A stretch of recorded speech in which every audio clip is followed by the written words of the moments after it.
Hujambo na karibu tena mtazamaji wa The World News katika kipindi hiki cha ulimwengu wa siasa. Mimi ni Adam Hussein. Rais wa Marekani Donald Trump anataka vita na Warusi, lakini sasa anatazama njia ya kuweza kumkabili rais wa Urusi Vladimir Putin.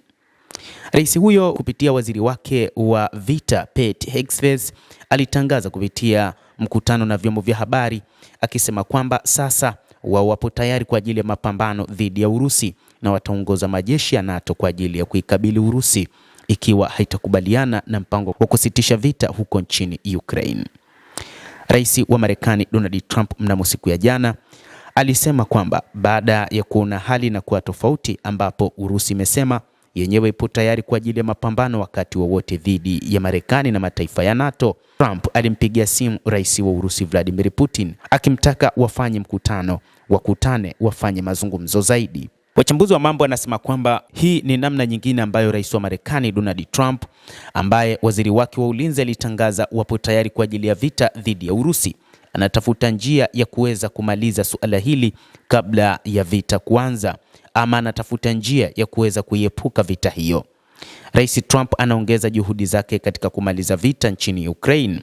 Alitangaza mkutano wake wa pili na Vladimir Putin wa Urusi siku moja kabla ya kuketi na Volodymyr Zelensky wa Ukraine katika ikulu ya White House. Zelensky atakutana na Trump siku ya leo ya Ijumaa, na tangazo la Trump linakuja muda mfupi baada ya kumaliza simu na Putin siku ya jana Alhamisi. Ingawa tarehe haijawekwa wazi, lakini Trump alisema mkutano huo utafanyika Budapest nchini Hungary na amependekeza kuwa unaweza kutokea katika takribani wiki mbili zijazo. Alisema Donald Trump, "Ninaamini maendeleo makubwa yamepatikana kwa mazungumzo ya simu ya leo." Trump aliandika kwenye mtandao wa kijamii, ambapo viongozi hao wawili hapo awali walikutana huko Alaska mnamo mwezi wa Agosti, jambo ambalo halikuleta mafanikio ya kidiplomasia. Chanzo cha kufadhaika kwa kiongozi huyo wa Marekani ambaye alitarajia kuwa uhusiano wake wa muda mrefu na Putin ungeweza kuandaa njia ya kusuluhisha mzozo ulioanza takribani miaka minne. Lakini jambo pekee ambalo limemshtua ni kauli iliyotolewa na Rais Putin mwenyewe baada ya tangazo la Pete Hegseth, ambapo Putin alisema wapo tayari kwa ajili ya vita wakati wowote na walijiandaa kwa muda mrefu na walijua kwamba mataifa ya NATO yataingilia kati, na hivyo hata kabla ya kuanza operesheni hiyo ya kijeshi walifahamu vema kwamba nchi za NATO zitaingilia kati, na hivyo Urusi imeshajiandaa. Urusi imesema ikiwa nchi za NATO zitaamua kufanya mashambulizi dhidi yake, hasa wakati huu ambapo Marekani inaandaa mpango wa kupeleka makombora ya Tomahawk, ambapo Rais Trump alisema kwamba lazima wataipatia Ukraine makombora hayo ikiwa itabidi. Urusi imesema kwamba ndani ya siku 3 kwanza itahakikisha inauteka mji mkuu wa Ukraine pamoja na kuiteka Ukraine yote, lakini kutumia makombora ambayo hayajatumika kwa ajili ya kufanya mashambulizi kwa mataifa yote ya NATO ambayo yataamua kuingia vitani dhidi ya Urusi, ikiwa ni pamoja na Marekani yenyewe. Hii ndio sababu ambayo wachambuzi wa mambo wanasema Rais Trump aliamua kumpigia simu jana Alhamis rais wa Urusi Vladimir Putin. Yuri Ushakov, mshauri wa mambo ya nje wa Putin, alisema Trump ndiye alianzisha wito huo ambao aliutaja kuwa wawazi sana, huku akisema Rais Putin amekuwa ni mwaminifu na alikuwa tayari kwa ajili ya kumsikiliza Rais Trump, kwamba kombora ya masafa marefu ya Tomahawk kwa Ukraine ni jambo ambalo rais wa Marekani amelizungumzia hadharani na itasababisha uharibifu mkubwa wa uhusiano kati ya nchi zetu.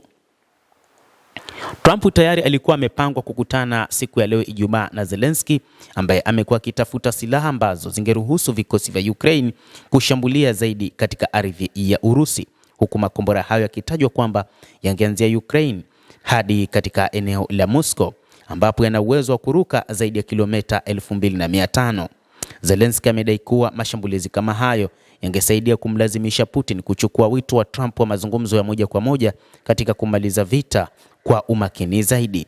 Hapo awali Trump alisema kuwa Marekani ina makombora ya Tomahawk mengi, lakini siku ya Alhamisi alisema hifadhi ilikuwa ni ndogo na Ukraine inaweza ikakosa makombora hayo. "Tuna makombora mengi lakini tunayahitaji," alisema. "Na maanisha hatuwezi kupunguza kwa nchi nyingine." Mapema wiki hii mjini Yerusalem, katika hotuba yake kwa bunge la Senate, Trump alitabiri kuwa mapatano ya Gaza yangeweka msingi kwa Marekani kusaidia Israel na majirani zake wengine wa Mashariki ya Kati kurekebisha uhusiano wa kawaida. Trump pia aliweka wazi kwamba kipaumbele chake cha juu cha sera za kigeni kwa sasa ni kumaliza mzozo mkubwa zaidi wa silaha huko Uropa tangu wakati huo, ambapo mtazamo mpya wa Trump katika vita vya Ukraine unakuja baada ya kuunda usitishaji vita ambao unaweza kumaliza vita kati ya Israel na Hamas huko Gaza, akisema kwamba mafanikio haya yatasaidia pia kumaliza vita kati ya Urusi na Ukraine. Ingawa kumekuwa na maendeleo duni huko Gaza, Trump amekuwa akizuiliwa na Putin.